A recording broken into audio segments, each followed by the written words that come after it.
네, 할렐루야.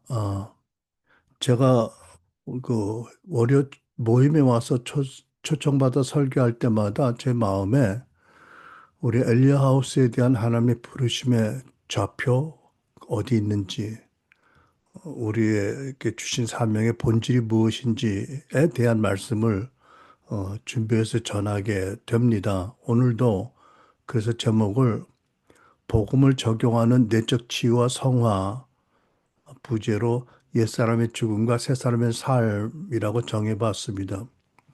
첫째 서론입니다. 우리가 왜 성화를 말해야 하는가?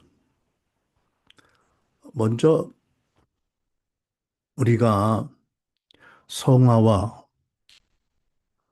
사역에 대한 하나님 뜻을 통합적으로 이해하는 것이 매우 중요하다고 말씀을 드리고 싶습니다. 성화와 사역은 우리 부르심받는 우리 삶 안에 하나로 연결돼 있고 서로 보완하고 서로 강화하는 관계입니다. 제가 믿기에 이런 통합적인 이해가 없는 사역자들이 일어날 수 있기 때문에 성경에는 마태복음 7장의 예수님의 엄중한 말씀이나 고린도서 13장 5절에 기록된 사도의 엄중한 경고가 기록될 필요가 있었다라고 믿어집니다. 예수님께서 마태복음 7장에서 이렇게 말씀하잖아요. 네가 내 이름으로 예언도 하고 귀신도 쫓고 큰 일을 했다고 하지만 나는 너를 도무지 모르노라. 이 말씀의 배경은 하나님 주신 은사는 거의 취소됨이 없는데 사역자가 은사의 능력의 나타남이나 사역에만 몰두하고 예수님의 마음과 뜻을 계속 외면하면 불행하게도 이런 엄중한 심판을 받게 될 가능성이 크다라는 뜻인 줄 압니다. 고린도서 13장 5절 말씀 너희는 믿음 안에 있는가? 너희 자신을 시험하고 너희 자신을 확증하라. 예수 그리스도께서 너희 안에 계신 줄을 너희가 스스로 알지 못하느냐? 그렇지 않으면 너희는 버림받은 자니라.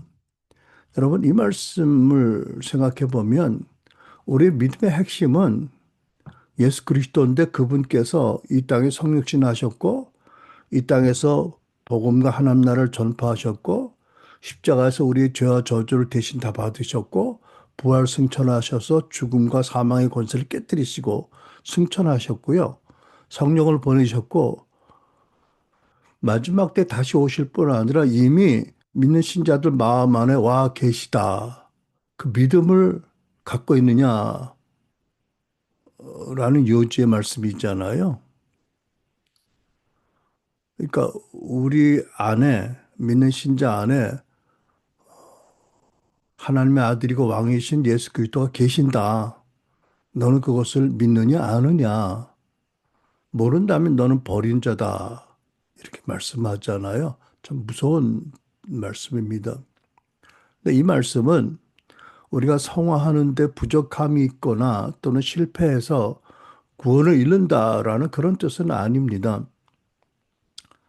한 가지는 자기 중심적인 유아적인 신앙을 회개하고 그리스도 중심적인 신앙을 가지라 하는 간곡한 부르심의 말씀이고요.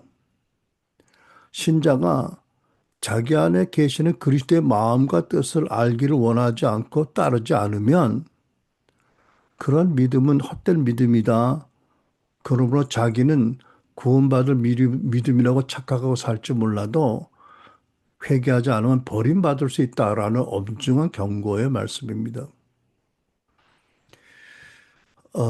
여러분, 우리가 거듭날 때 예수 그리스도를 우리의 개인의 왕과 구세주로 믿어 영접하잖아요.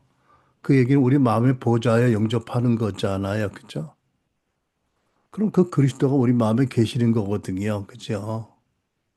그런데 어떤 이유로 무엇에 바쁜지, 무엇이 더 중요하다고 여겼는지 우리 마음에 와 계시는 왕과 구세주 하나님의 아들 예수 그리스도를 외면하고 살면 너는 회개하지 않으면 버리움받은 자가 된다는 무서운 말씀이에요. 그러면 내재하시는 우리 안에 계신 그리스도를 안다는 게 무엇일까요? 좀 생각해 봅니다. 단순히 예수 그리스도가 우리 안에 계신다라는 뭐 갈라디아 2장 20절, 골로새 1장 27절, 에베소 3장 16절 이런 성경 말씀을 아는 것은 아니잖아요. 그죠? 우리 안에 살아계신 예수 그리스도를 우리가 그 진리를 믿을 뿐 아니라 그 예수님의 실제와 관계된 경험을 추구하라 이런 뜻이 아니겠습니까? 그러니까 원 예수님 제자들이 갈릴리에서 예수님 만났고 따랐고 들었고 함께 했던 것처럼 놀라운 차원으로 예수님께서 우리 개인 안에 와 계신다. 그 예수를 인격적으로 알기를 힘쓰고 그 음성 듣기를 힘쓰고 그분을 온전히 의지하고 순종하고 살아라 이런 말씀이잖아요. 그죠? 좀 더 구체적으로 설명하자면 기록된 성경 말씀을 묵상하거나 또는 선포되는 말씀을 들을 때 그리스도 음성을 듣기 원하고 일상을 살면서 성령을 통한 다스림을 범사의 다스림을 구하고 순종함으로 예수 그리스도께서 우리 안에 계신다는 것을 경험적으로 알아야 된다. 이것이 신앙의 핵심이다. 이런 뜻입니다. 그러지 않으면 그 믿음은 말뿐이고 헛된 것이다. 라는 뜻이지요. 좀 더, 좀 더 한 단계 깊이 생각해 봐서 이렇게 생각을 해 봅니다. 그러면 우리가 흔히 말하는 성령을 경험하는 것과 또 성령으로 나타나시는 그리스도를 경험하는 것은 어떤 차이가 있을까? 한마디로 분리될 수는 없지만 구분할 수 있는 것이다. 라고 말하고 싶습니다. 왜냐하면 성령님은 언제나 예수 그리스도를 높이시고 그분의 임재와 성품을 우리에게 알게 하세요.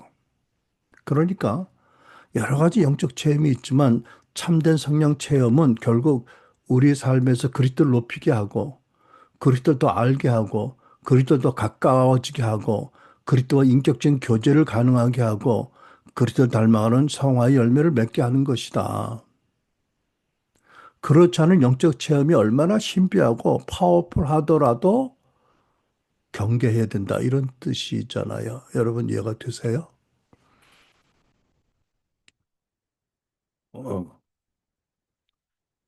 한 번은 우리 어떤 분이 상담하는 중에 개인 상담 중에 뭐 소그룹 세팅이었겠죠. 당신의 영이 피상담자의 몸 안에 들어가서 그 영과 대화했다는 얘기를 하더라고요. 근데 얼핏 듣기에 사도 바울이 고린도 교회에 큰 결정을 내릴 때 에베소에 있었는데 말씀하기를 나의 영이 너희들과 함께하여 이러한 자를 이렇게 하도록 결정했다는 말씀이 있어서 그런 것이 아닌가, 그런 이유가 아닌가 생각도 되었어요. 근데 이제 분별이 필요한 것은 뭐냐면 시간은 좀 걸리더라도 열매가 무엇인가를 봐야 되는 거잖아요. 그 경험을 통해서 사역자나 피상담자가 그리스도의 관계가 가까워지느냐, 성화 열매를 맺느냐, 그 간증을 듣는 사람들이 좋은 열매를 맺느냐는 걸 봐야 되잖아요. 그죠? 그렇지 않다면 어떠한 성경과 유사한 간증이라도 체험이라도 경계해야 된다라고 생각해서 어떻든 참된 성령의 체험은 예수 그리스도적이다. 예수 그리스도를 높이고 알게 하고 더 사랑하게 하고 더 경외하고 그분을 닮아가게 하신다. 그렇지 않는 것이라면 가짜일 수 있다. 그것을 경계하는 것은 주님이 꾸중할 일이 절대 아니다. 분별해야 된다라는 걸 말씀을 드리고 싶어요.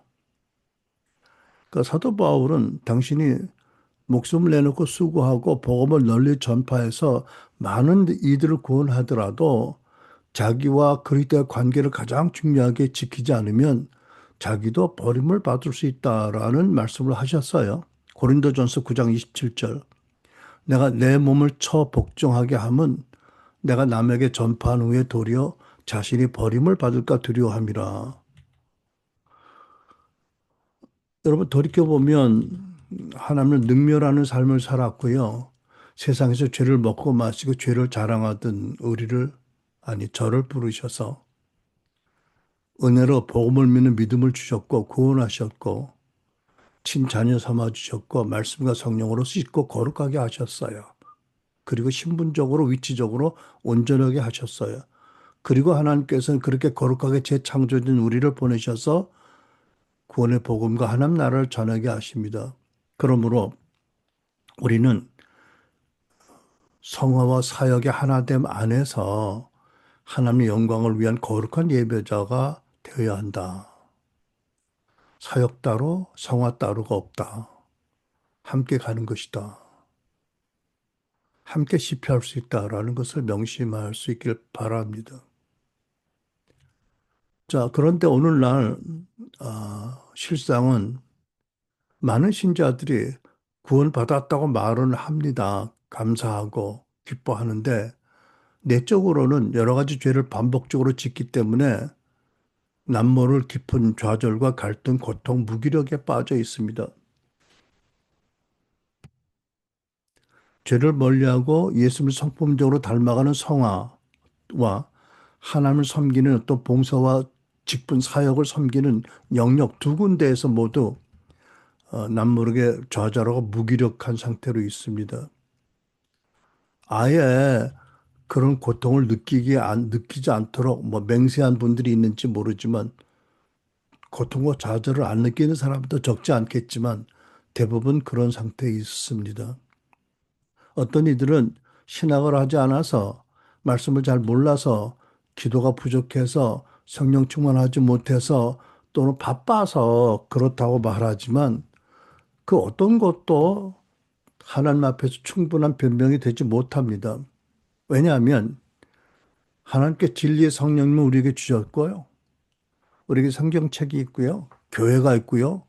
심지어 부활하신 그리스도가 우리 마음에 계신다라는 이 진리의 빛으로 비춰보면 그 어떤 것도 용납받지 못할 핑계일 뿐입니다. 근데 이런 이제 개인적인 문제는 사실 한국교회 전체의 통계 수치로도 잘 나타납니다.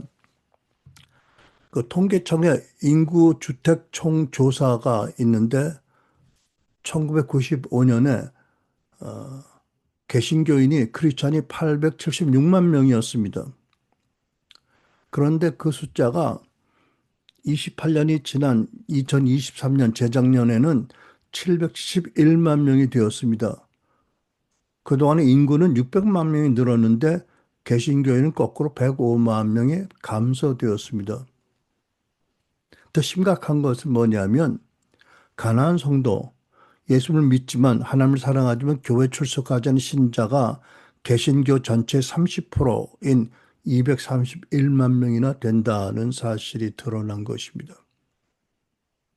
네, 여러분, 이 통계도 충격적이지만 우리같이 평범한 크리스찬에게 사역자들에게 이 통계가 크리스찬 인구 통계가 무슨 의미가 있을까요? 있지요. 왜냐하면 한국교회 개신교인 전체 숫자를 급격하게 감소시킨 그 문제가 바로 내가 섬기는 교회에도 영향을 미치고 있고 우리 자신에게 우리 자녀들의 믿음에 큰 영향을 미치고 있기 때문입니다. 일부 지도자들은 문제가 목회자 윤리 타락, 재정적인 불투명, 권위주의 문화라고 말합니다.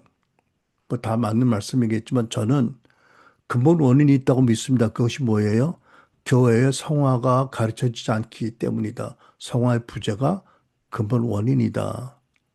대부분 교회가 하나님 은혜로 받는 중생, 칭의의 구원을 강조하면서 구원의 또 중요한 파트인 거듭난 신자가 평생에 걸쳐서 이루어야 될 성화에 대해서 가르치고 있지 않는 것이 근본 문제 원인입니다.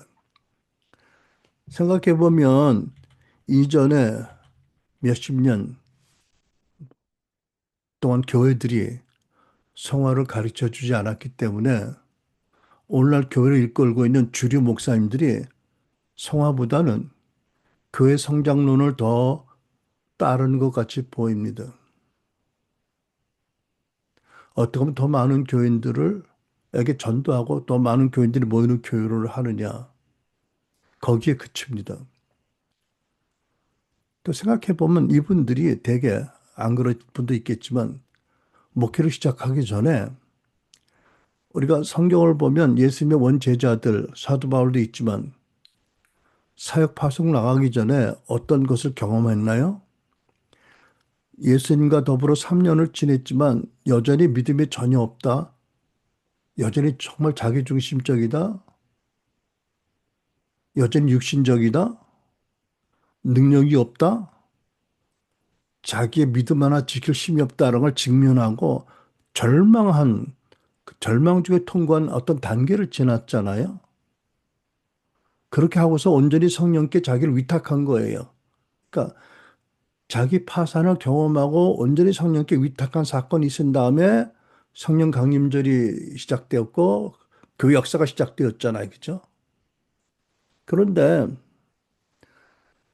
그런 다 과정을 지낸 이들이 많지 않다고 해 성화의 가르침이 없었기 때문에 그런 상태로 신학하고 사역에 들어가면 너무 바빠서 그런 과정을 외면하게 될 수밖에 없겠다. 그래서 악순환이다, 이것이. 저는 그렇게 봅니다. 그러니까 오늘날 하나님의 말씀, 모든 사람과 더불어 화평함과 거룩함을 따르라. 이것이 거룩함이 없이는 아무도 주를, 하나님을 보지 못하리라는 말씀이 무색하게 된 거지요. 저는 문제 해결이 먼저 온전한 복음, 중생과 상화의 복음을 함께 전하는 것에서 시작되어야 된다고 믿습니다. 사실은 사역자들은 물론이지만 거듭난 모든 신자들이 죄를 짓고 싶지 않아 하지요. 거룩하게 살면서 하나님을 기쁘시게 섬기기를 소망합니다. 그런데 어떻게 하면 죄를 멀리하고 육신의 충동을 극복하고 어떻게 하면 예수님을 닮아가는지 구체적인 성화의 방도를 가르쳐 주지 않으니까 원치 않은 죄를 반복적으로 짓고 넘어지면서 무력함, 죄책감이 잡히고 심지어 구원을 의심하고 하나님 섬기는 일에 열정을 잃게 된다는 것입니다. 물론 어떤 죄라도 우리가 회개하면 십자가 보혈로 늘 깨끗이 씻김받죠. 이미 용서는 받았고요. 그런데 문제는 죄사함을 받고도 거듭해서 동일한 죄를 짓고 넘어지면 그리고 그것을 극복할 방안을 알지 못하면 그게 답답하고 어려운 거지요. 그러니까 여러분, 거의 모든 교회가 매주일 강대상에서 대표 기도하는 분이 지난주에도 말씀대로 살지 못한 것을 회개합니다 해놓고 또 그 다음 주에 또 하고 1년 52주 계속합니다. 이거 사실 엄청 힘드는 거 아닌가요? 이런 기도 듣는 것이. 하나님도 힘드실 것 같아요. 이 똑같은 기도를 모든 교회가 매주일 한다고 그러면.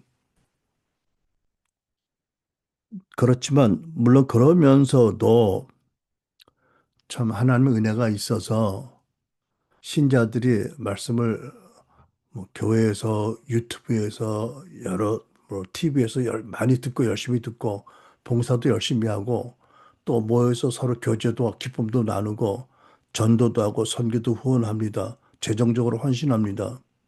그러면서 은혜를 받고 기뻐하기도 하고 감사하고 하나님을 성축합니다. 하지만 문제는 변화가 없는 거예요.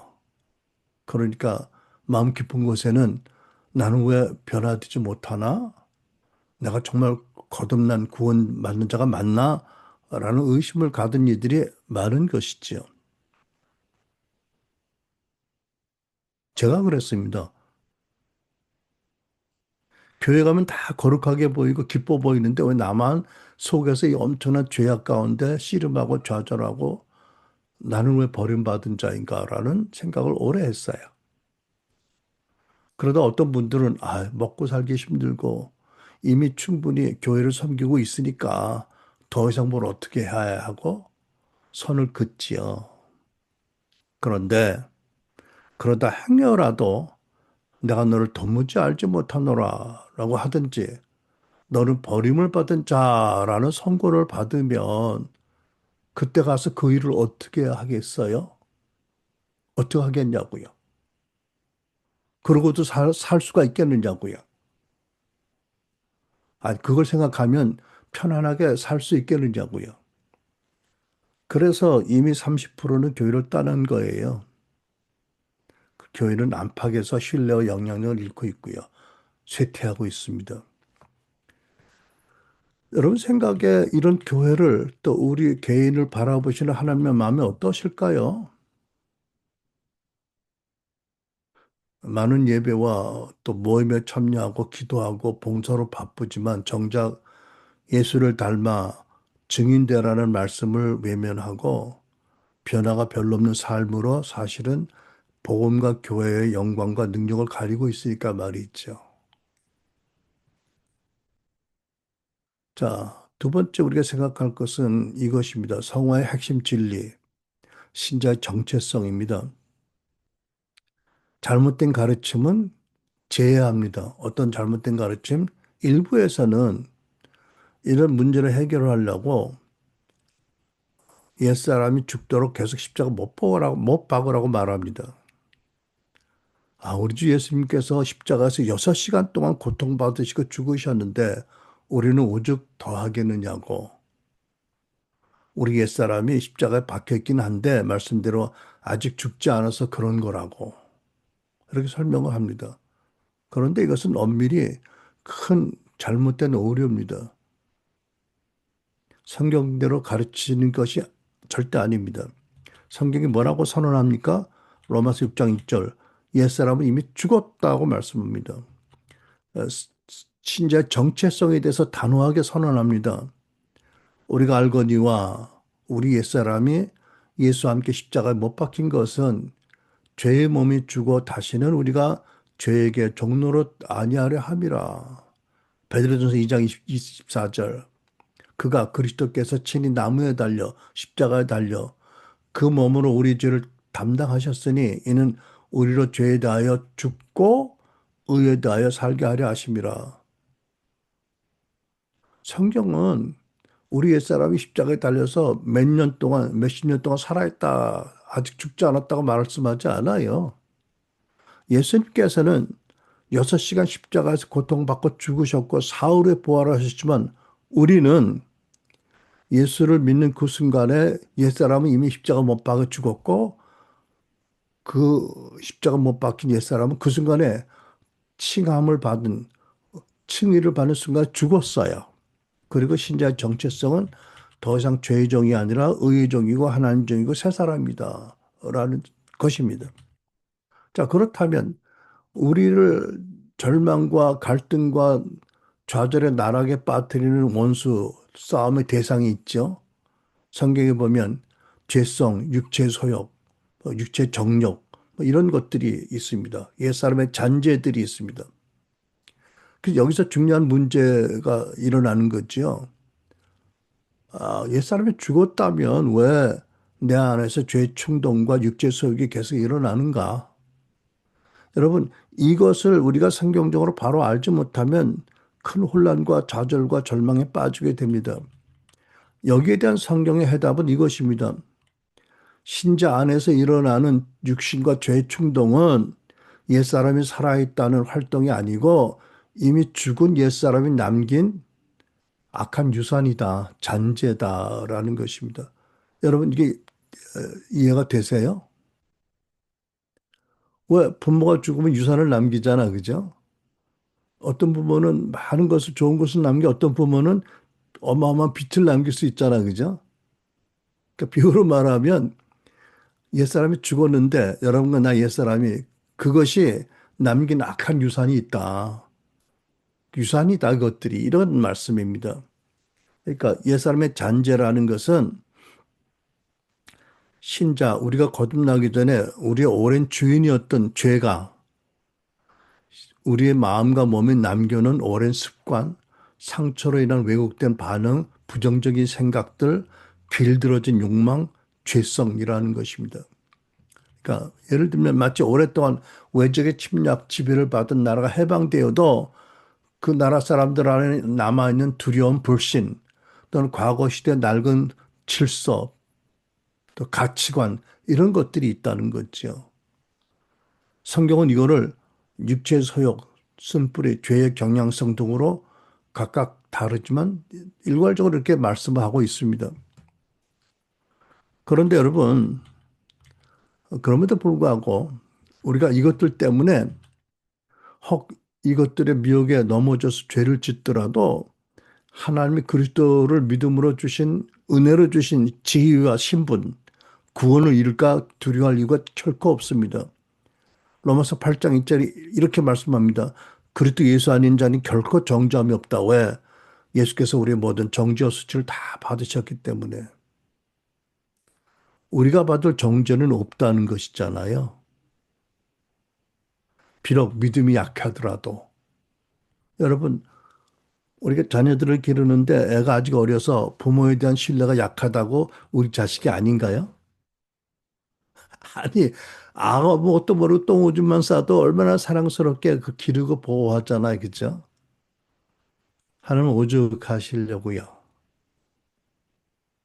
우리가 죄의 충동을 자주 느끼거나 또는 죄의 충동과 어떤 나쁜 생각에 너무 죄를 짓더라도 우리가 여전히 예수 그리스도를 나의 구주 왕으로 믿고 있는 한 그 믿음과 은혜로 의롭다 하심을 받은 우리 신분은 결코 변하지 않습니다.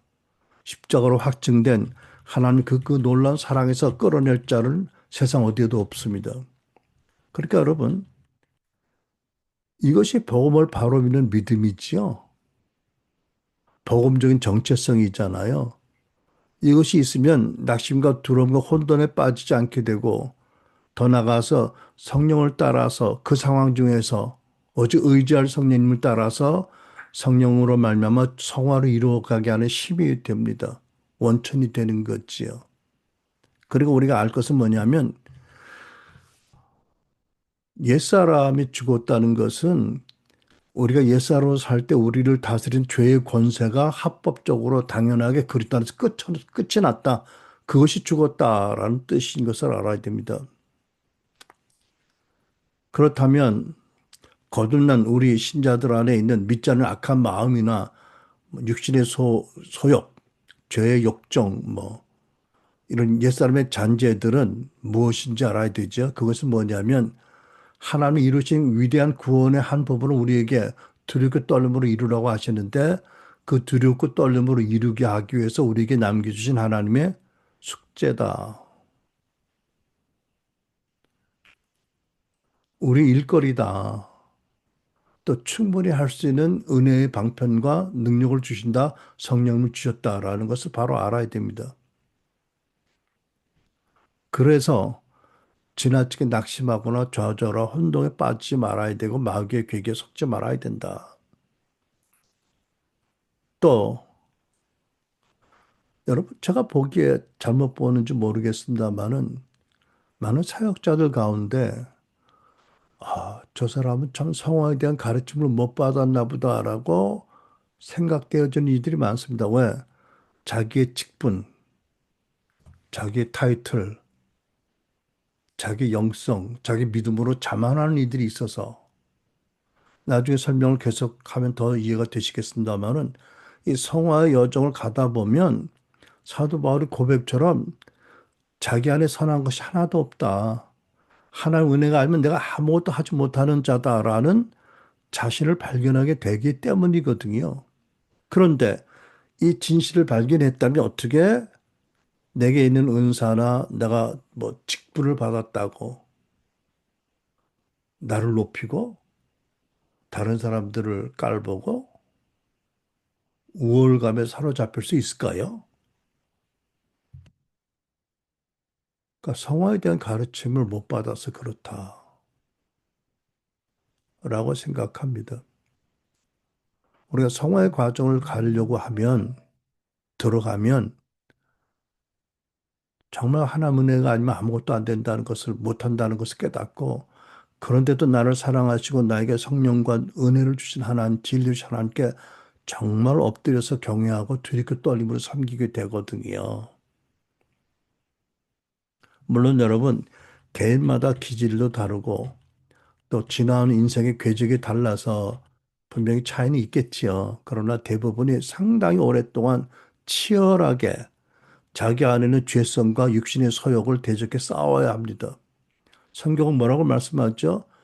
피 흘리기까지 죄와 싸우고 도중에 하나님 꾸중을 받는다고 낙심하지 말라고 하시잖아요.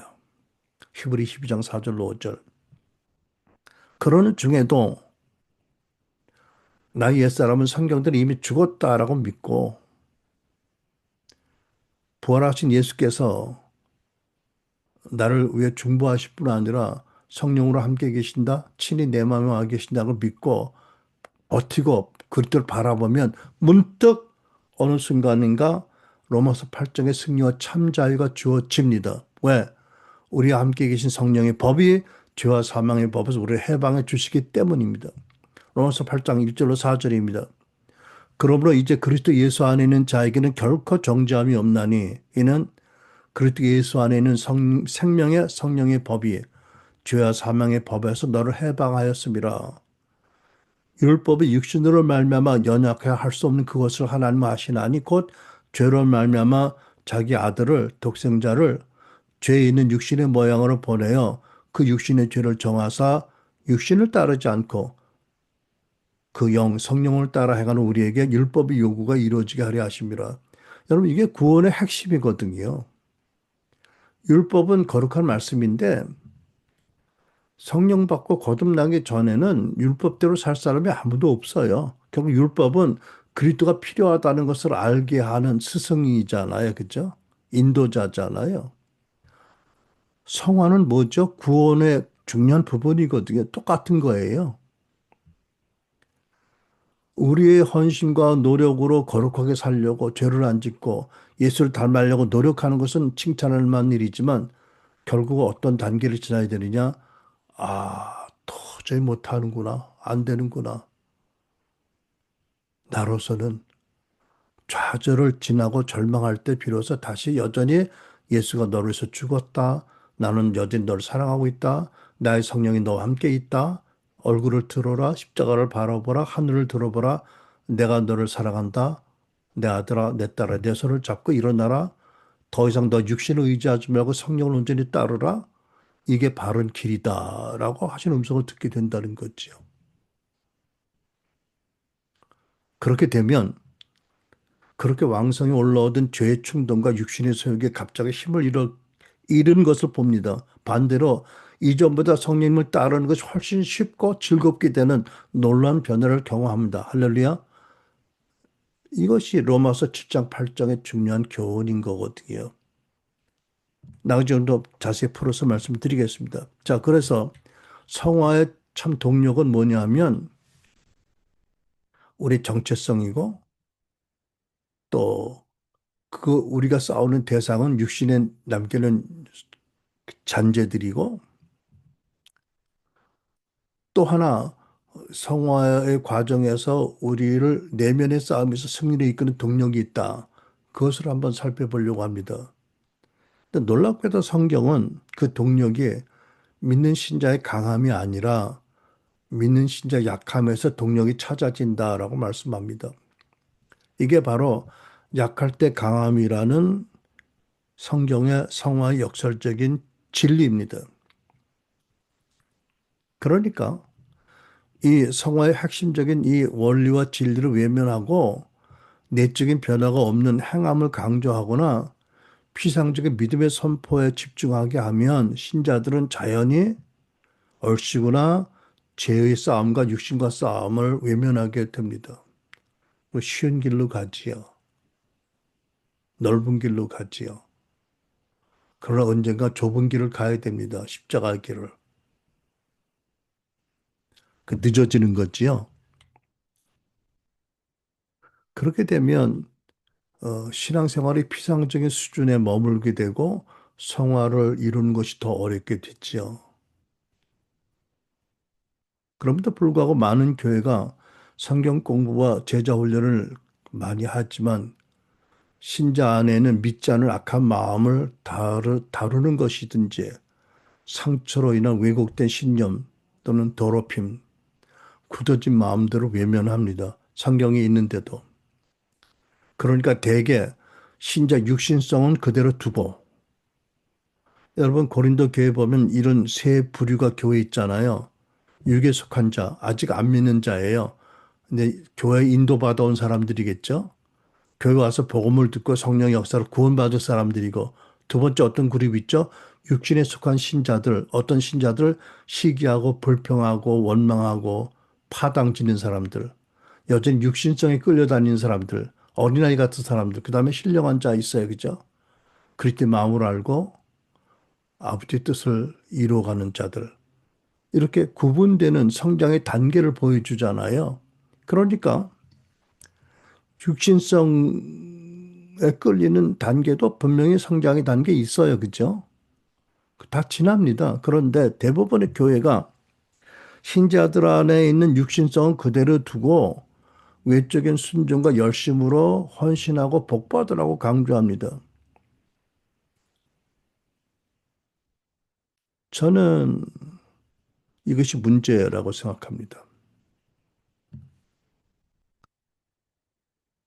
그러니까 믿지 않을 악한 마음을 다스리라는 히브리 3장 12절 말씀 외면하고 예수님의 씨 뿌리는 비유처럼 신자의 마음을 기경하고 다루지 않기 때문에 교회에서 매주 복음의 씨를 풍성히 뿌려도 거의 열매를 못 맺는 것이 현실이다. 자, 그래서 다시 말씀드리기 원하는 것은 성화의 또 하나의 핵심적인 원리는 약할 때 강함을 주시는 은혜다라는 것입니다. 여러분, 사도 바울이 고린도 12장 9절에 선포하잖아요. 약할 때 강하다는 말씀이 바로 성화의 여정에도 적용이 됩니다. 여러분, 우리의 내적 싸움의 본질이 무엇인지 알았죠? 그것은 죽은 옛사람이 남긴 잔재들과의 싸움이다.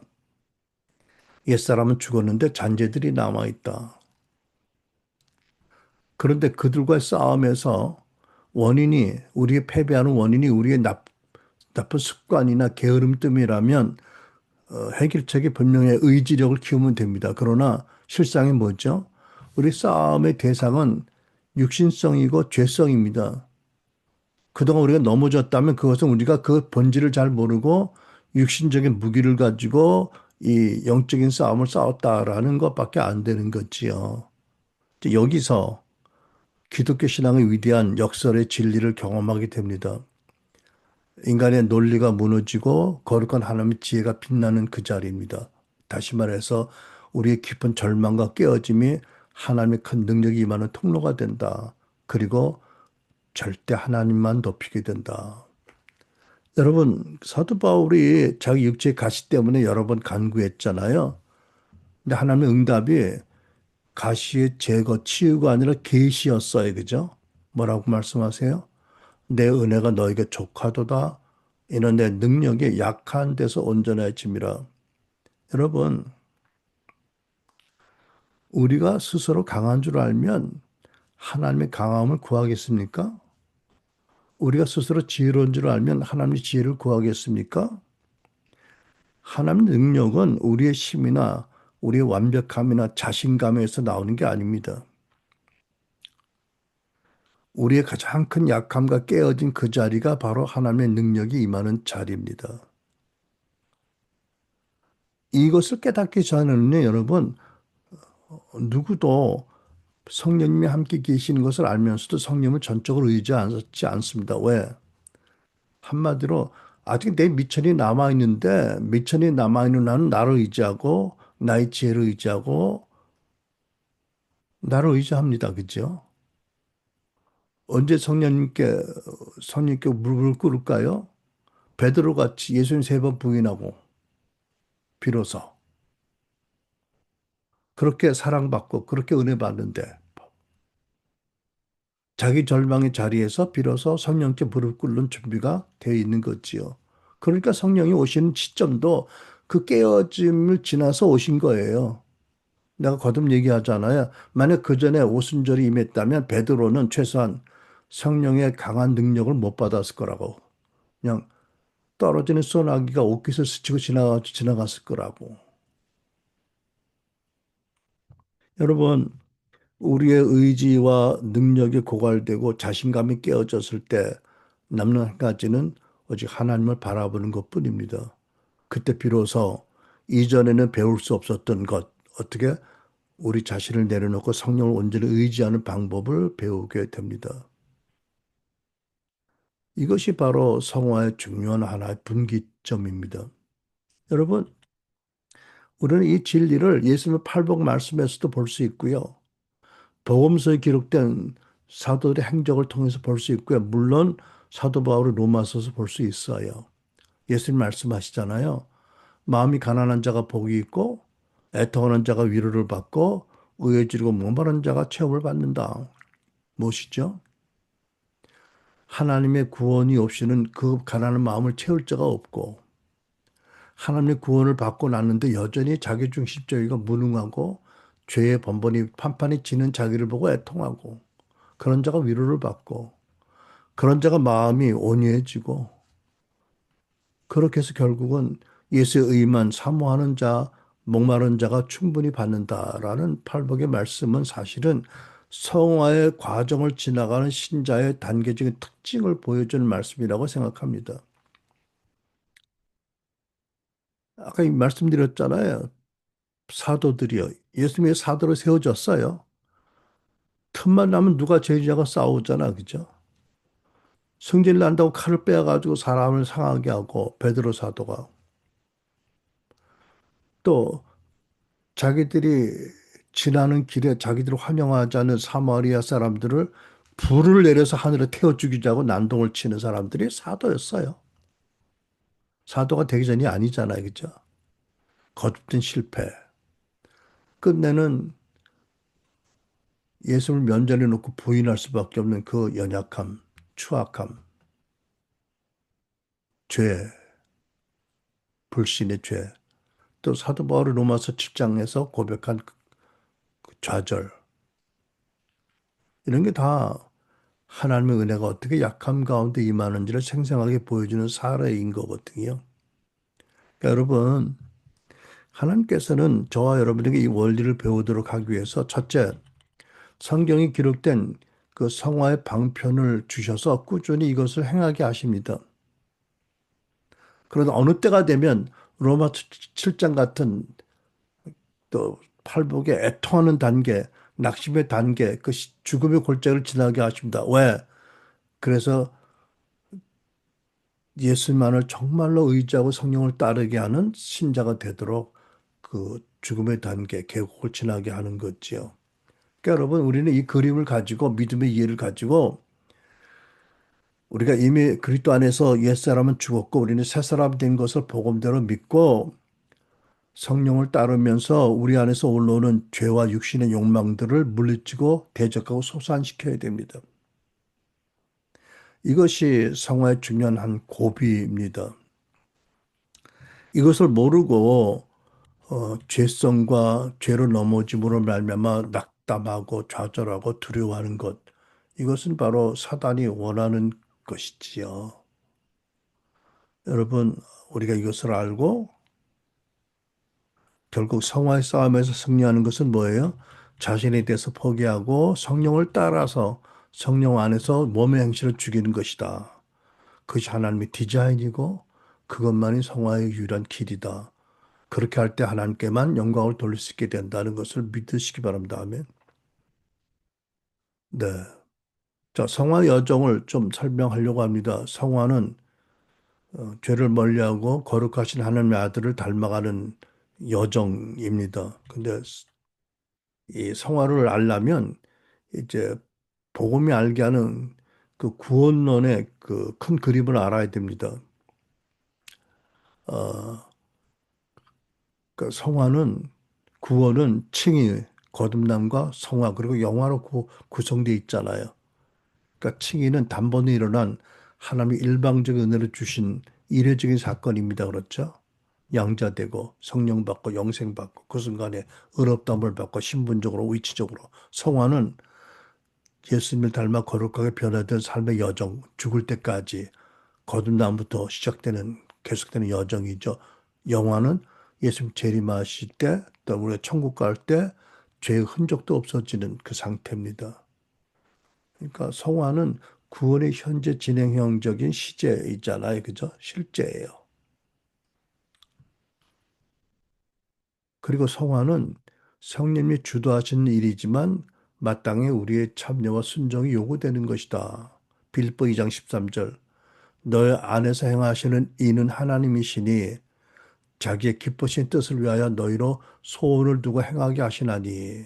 그리고 로마서 18장 8장 18절. 너희가 육신대로 살면 반드시 죽을 것이로되 영 성령으로 몸의 행실을 죽이면 살리라는 말씀을 합니다.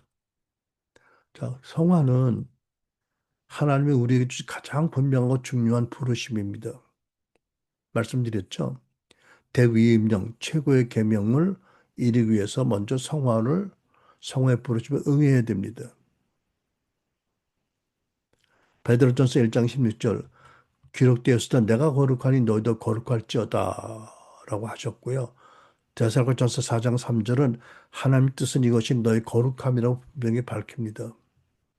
그러니까 여러분 우리 같은 신자들이 이 거룩하라는 말씀을 이루기 위해서 애를 쓰는 건 당연한데 애를 쓰고 몸부림쳐도 안 되는 그 단계에 가는 거지요. 어쩔 수 없어요. 거듭났다고 우리의 힘으로, 우리의 능력으로, 우리 인격으로 할 수 없거든요. 그리고 그 절망을 지날 때 우리가 비로소 성령께 온전히 항복하고 성령의 사람이 되어가고 성령이 끌러갈 때 비로소 우리가 거룩한 사람이 되어간다는 것이 하나님의 진리입니다. 자, 그래서 우리가 참고로 알 것은 뭐냐면 엘리하우스가 이해하는 명시적으로 가르치지는 않아요. 이건 제가 말하는 것입니다. 명시적으로 어디에도 이런 단계를 말하지 않은데 제가 샘프드 목사님이 그 가르침을 가만히 보다 보니까 말씀은 안 하는데 이게 분명히 있어요. 그분의 마음에 있더라고 내가 보기에. 네 단계입니다. 첫째, 성화의 시작, 중생과 칭의잖아요. 예수님을 믿음으로 구주와 왕으로 믿음으로 구원받고 의롭다함을 받고 이때 신자의 정체성이 주어지고 영생과 성령을 받고 성화가 시작됩니다. 두 번째, 초기 성화입니다. 성장의 기초 단계죠.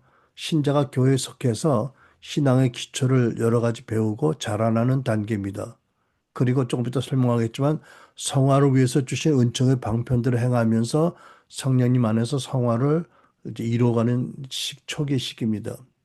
중간 성화가 있습니다. 내적 지와 깊은 변화의 단계. 신자의 내면 깊은 곳에 있었던 죄성이 드러나고 마음의 상처가 드러나고 왜곡된 인식이나 부정적인 삶의 패턴들이 드러나서 그것을 깊이 다루어야 하는 단계입니다. 이런 문제들이 드러나면 해결될 때까지 성장이 그치고 성화도 그칩니다. 그럴 때 우리가 말하는 내축치를 받음으로 성화로 걸어먹는 걸림들을 제거해야 됩니다. 그 다음에 성숙한 단계, 성령의 열매를 맺으며 섬기는 단계죠. 그래서 성숙한 섬기는 자로서 교회를 섬기고 하나님의 부르심을 감당합니다. 더 이상 내적 치유에만 머물러 있지 않고 우리 용어로 5R을 계속하면서 또 성경에 있는 성화의 방편을 꾸준히 하면서 그리스도의 성숙한 제자가 되어서 섬기며 살아갑니다. 저는 이게 명시적으로 누구도 말하지 않았지만 제가 구분하는 우리가 알고 있는 성화의 단계입니다. 그래서 여러분 묻고 싶은 거죠. 스스로에 대해서 물으시기 바랍니다. 나는 지금 어느 단계에 있나? 또 나는 과연 다음 단계로 성장하길 갈망하나? 제가 이 설교를 준비하다가 문득 이런 생각이 들었어요. 야, 우리 원래 오는 성도 여러분들은 참 성숙해서 내 설교를 들어주시는데 이 설교를 그냥 일반 교회, 뭐 큰 교회 가서 설교한다면 어떤 반응이 있을까 궁금해졌어요. 그래서 내가 챗 GPT한테 물어봤어. 야, 너는 내가 이런 설교를 한다 그러면 한국교 신자들이 어떻게 반응할 거라고 생각하니? 그랬더니 이렇게 대답하던데? 이건 진리는 아니에요. 흥미로운 주제니까 말씀드립니다. 60%는 70%는 성화를 교리적으로 믿는데 실제로 참여하는 헌신이 부족하대요. 적당히 믿기로 작정한 사람들이 60% 70% 된다는 거겠지요. 그냥 어쨌든 구원만 받으면 된다. 뭐 난 상급도 필요 없고 영화도 필요 없고 나는 그 맞나? 그 다음에 20% 30%만이 성화의 부르심으로 알고 헌신을 합니다. 그런데 5% 10%가 일련의 과정을 통과해서 전적으로 성령께 위탁해서 성화 열매를 맺는다. 그러니까 여러분, 우리는 엘라오스는 말하는 무르익음의 단계 일은 누구예요? 최대한도 성화에 부르심 말고 헌신하는 20% 30%를 대상으로 메시지 전하고 사역하는 거다라고 알면 될 것 같아요. 나머지 60% 70%는 하나님 은혜가 임해야 때가 돼야 마음을 열 겁니다. 그전에는 안 듣습니다. 그러니까 여러분, 이걸 알면 좀 낙심하지 않을까 싶어서 말씀드립니다. 여러분, 예수님 씨 뿌리는 비유를 제자들에게 가르친 이유도 그거잖아요. 너희들이 똑같은 복음의 씨를 다니면서 뿌려도 어떤 밭은 돌짝밭이고 어떤 밭은 길가같이 굳어서 어떤 밭은 가시덤불같이 염려가 많아서 열매 못 맺는다. 다만 옥토만 열매를 맺는다라고 주신 교훈의 첫 번째. 그러므로 혹시 열매가 적다고 너무 낙심하지 말아라. 이런 뜻. 두 번째. 그거는 순회 전도자인 사들에게 주신 말씀을 우리한테 주신다면 너는 네 교인의 성도들의 마음밭을 지경해 걸음을 주고 공기가 통하게 하고 물을 잘 빠지게 하고 그리고 좋은 씨를 뿌려. 이제 이런 뜻이 있는 거 아닐까요? 그죠? 근데 이 놀라운 교훈을 많은 교회가 안 듣고 있는 게 문제라는 거죠.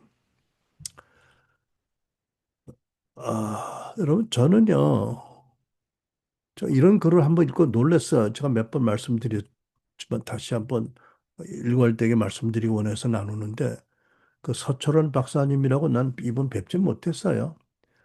독일에서 아주 박사학위 논문으로 유명한 논문을 쓰고, 그래서 존경받는 증경 총신 신대 원장이었는 분인데 이분이 개혁주의와 장로교회라는 책에서 성화를 이루는 유일한 길은 복음 선포라는 글에서 이렇게 말씀하더라고요. 제가 인용합니다. 개혁교회, 장로교, 뭐 이런 뭐 침례교 이런 교회, 개혁교회는 성화를 강조하면서도 실제로 어떻게 성화를 이룰 것인가라는 구체적인 방법을 제시하지 못했습니다. 칼빈은 옛사람을 죽이면 새사람이 산다고 가르쳤고, 근데 이것도 정확한 워딩은 좀 틀린 거예요. 그죠? 옛사람이 죽은 것을 믿으면 새사람이 산다라고 하면 맞는데, 어떻게 우리가 옛사람을 죽여, 스스로? 이것도 문제가 있죠. 실제로 어떻게 옛사람을 죽이고 죄 욕망을 제어하며 소멸시킬 수 있는지에 대해서 명확히 말하지 못했습니다. 그 결과 처음 믿을 때 누린 은혜와 구원의 기쁨, 감격, 평안을 잃어버리고 세월이 흐르면서 믿음 생활에 점점 소극적이 되고 뒤로 물러서는 신앙 태도를 갖게 되었습니다. 저는 이분의 글을 읽고 깜짝 놀랐어요. 이분은 이런 안목이 있고 지식이 있어서 이렇게 말할 수 있고 이게 사실이구나. 참 용기 있는 분이다라고 생각했는데, 근데 저는요, 여러분, 우리가 샘프도 목사님의 가르침을 받는데 오래 살펴보니까 이 엘리야오스의 내적 치유의 가르침이야말로 신자의 성화를 위해서 복음을 어떻게 구체적으로 세밀하게 적용하는 성경적인 방도라고 믿게 되었습니다. 이것이야말로 오늘날 교회들이 반드시 붙잡고 가르쳐야 될 성화의 방도입니다. 성경적인 방도입니다. 그러니까 저는 모든 교회가 첫째, 성화의 명령을 교인들에게 가르치고 둘째, 성경에 기록된 은혜의 방편들을 가르쳐서 어떻게 성화를 위한 셋째, 그러다가 로마서 7장의 단계에 이르러서 고민하는 신자들이 있다면 엘리야서 보내서 집중적인 내적 치유를 받게 하고 내면의 걸림들을 제거하게 하고 과정을 마친 이들이 교회 소그룹을 인도해서 더 많은 신자들을 성화의 여정으로 들어가도록 이끌어줘야 한다라고 생각을 합니다. 자, 그러면 제가 이미 말씀드렸죠. 몇 차례 성화를 위한 은혜의 방편이 성경에 기록되어 있다고. 하나님이 이것을 이미 성경에 밝혀주셨어. 이것을 꾸준히 하면서 성화를 이루어가라고요. 일반적인 성화의 은총의 방편입니다. 첫째, 말씀의 묵상과 순종이잖아요. 그죠? 네. 모든 성경은 하나님의 감동으로 된 것으로 교훈과 책망과 바르게 함과 의로 교육하게 유익하니 이는 하나님의 사람으로 온전하게 하며 모든 선한 일을 행할 능력을 갖추게 하려 함이라. 그러니까 말씀이 성화를 이룰 수 있는 뜻을 알게 하고 능력을 주신다는 거잖아요. 그죠? 말씀을 묵상하라. 두 번째, 기도 생활이 있지요. 우리가 기도로 죄를 지으면 하나님께 고백하고 마음을 씻김 받으며 기도로 성령의 능력을 공급받습니다. 시편 145편 18절 여호와는 자기에게 간구하는 모든 자, 곧 진실하게 간구하는 모든 자에게 가까이 하시는도다. 그 다음에 성령의 인도를 따르는 생활입니다. 여러분 성경에 거듭 말씀하거든요. 성화는 성령을 따를 때 육체의 소욕을 이기고 성령의 소욕을 따라 성화되어진다. 갈라도 5장 16절 내가 이르노니 너희는 성령을 따라 행하라 그리하면 육체의 욕심을 이루지 아니하리라. 그러니까 여러분 교회는 성령의 음성을 듣는 법 어떻게 성령의 인도를 따라 순종하는지를 가르쳐야 됩니다. 이것도 안 가르치니까 성화는 참 요원한 강 건너 같이 되었습니다. 그 다음에 공동체 돌봄과 격려가 있죠. 우리 교회 신앙 공동체가 서로 돌아보고 사랑으로 참된 말을 하고 그래서 함께 세워지고 성화되어져야 됩니다. 시브리 10장 24절 25절 서로 돌아보아 사랑과 선행을 격려하며 모이기를 패하는 어떤 사람들의 습관과 같이 하지 말고 오직 권하여 그날의 가까움을 볼수록 더 그리하자. 그 다음에 육체 훈련과 절제입니다. 왜? 우리의 몸이 성령이 거하는 전이잖아요. 그러니까 우리도 육신적으로 건강을 잘 관리하고 또 욕망을 잘 절제할 수 있는 그런 거룩한 생활 습관을 가져야 된다. 고린도서 6장 19절로 20절. 너희 몸은 너희가 하나님께로부터 받은 바 너희 가운데 계신 성령의 전이다. 그러므로 너희 몸으로 하나님께 영광을 돌리라고 하십니다. 자, 그런데 이제 다시 또 강조합니다마는 이렇게 성화를 위한 은혜의 방편을 알고 꾸준히 행하는데 그렇게 해도 어느 순간에 되면 로마서 7장 같이 걸리는 그 따가 있다는 거지요. 어떻게? 내면의 상처, 쓴뿌리 깊은 죄성, 육체의 소욕, 길들어진 옛사람이 길들어진 나쁜 생활 습관, 왜곡된 신념 이런 것들 때문에 탁 걸리는 때가 있다는 거죠. 그리고 악한 영들이 이걸 통해서 공격하고 미혹합니다. 이때 바로 이 지점에 내적 치유, 엘리야자 같은 내적 치유가 필요한 장면입니다. 그러니까 엘리야서 내적 치유는 이런 내면의 성화의 장애물을 발견하고 뿌리부터 그것을 제거해서 하나님 주신 은혜의 방편, 말씀, 기도, 공동체 서로 권면하고 이런 은혜의 방편들이 제대로 열매 맺도록 돕는 뭐라고 할까요? 집중 치유의 과정이다. 암 환자들이 병원에 입원해서 수술을 받고 나가는 과정이다. 그렇게 비유할 수 있을 것 같아요.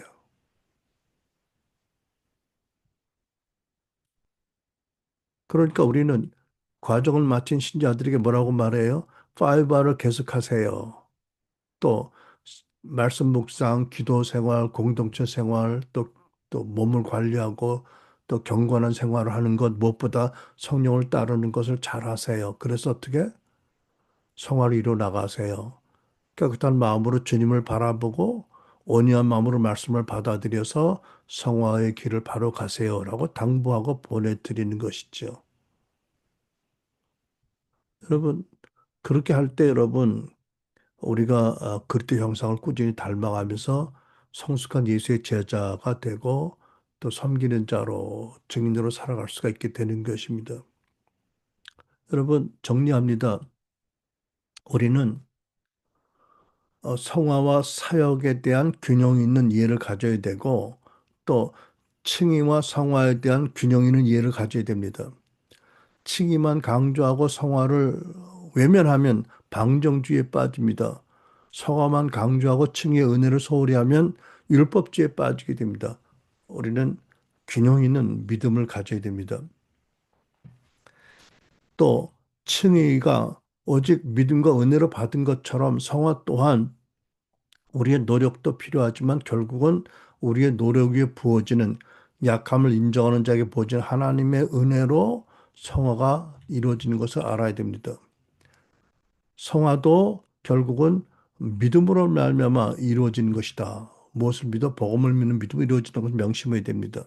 그러니까 거듭난 신자가 육신의 역정에 넘어져서 죄를 졌을 때 여전히 내 옛사람이 살아있다고 믿는 것은 복음을 믿지 않은 불신앙입니다. 그것은 모든 것을 무너뜨리는 위험한 지경으로 끌고 갑니다. 그러니까 우리가 언제나 복음에 굳게 서야 됩니다. 오직 의인은 믿음으로 말미암아 살리라는 말씀이 거듭날 때만 믿음이 요구된다는 게 아니라 하나님의 칭의를 받아서 의인이 된 다음에도 믿음으로 살아갈 때 성화가 이루어진다라는 것을 알게 하는 말씀입니다. 그러니까 여러분, 우리가 늘 평상시에 성화를 위해서 주신 은혜 방편을 꾸준히 하다가 무르익음의 때가 되어서 우리 안에 있는 것들이 드러날 때 그것을 집중적으로 치유하는 내적 치유를 받고 또 마친 다음에는 깨끗한 눈으로 예수님을 바라보고 더 큰 영광에 들어가고 깨어지고 씻겨진 온유한 마음으로 말씀을 받아 구원을 이루고 하면서 참으로 나 같은 죄인을 위해서 하나님이 그렇게 크신 사랑을 주셨다는 것을 감격해서 억지로가 아니라 자원해서 성화의 부르심을 따라가는 그런 신자들이 많이 있기를 소원합니다. 그것이 그런 신자들을 섬기는 게 저 여러분의 부르심이다. 우리는 이런 부르심을 표대로 잘 알고 하나님의 그 놀라우신 경륜을 알고 우리가 사람들을 섬기고 우리 자신의 믿음을 복음에 세워가면서 성화를 이루어가면서 하나님을 기뻐하는 깨끗한 제자 그릇 성숙한 제자가 되시기를 축원합니다. 아멘. 기도하겠습니다. 네. 네. 여러분 이 시간에 여러분이 들으신 말씀을 가지고 하나님 앞에 기도할 수 있기를 바랍니다. 여러분은 지금까지 성화를 어떻게 이해하시고 계셨는지, 오늘 들은 말씀이 어떻게 동의가 되시는지, 또는 어떤 은혜가 있어야 더 이해가 되겠는지, 아니면 머리로는 이해가 되는데 아직 가슴이 열리지 않았는지, 아니면 아직도 삶에 적용할 수 있는 준비가 덜 되었는지, 뭐, 여러분 마음에 아직도 죄를 인지하는 것부터 부정하고 있는 것이 있는지, 여러 가지 각자의 입장에서 가장 중요한 하나님의 부르심, 구원의, 평생 동안 이룰 구원의 부르심에 어떻게 응답할 것인지에 대해서 다 같이 기도 각자 하시길 바랍니다. 기도합니다. 할렐루야 하나님 아버지 바바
하나님 아버지, 부족한 종의 주의 은혜를 힘입어 저 최선을 다해서 하나님의 가장 중요한 부르심, 우리 평생에 이루어야 될 성화의 부르심과 은혜의 방편과 성화의 함정과 놀라운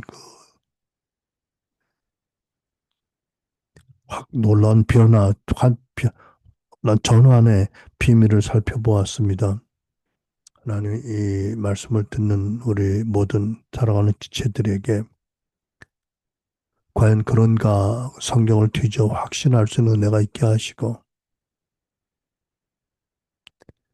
이 말씀의 힘이 비밀이 각자들의 삶에 이루어져서 우리 안에 계신 영광의 소망을 확신하고 성화를 향하여 영화를 향하여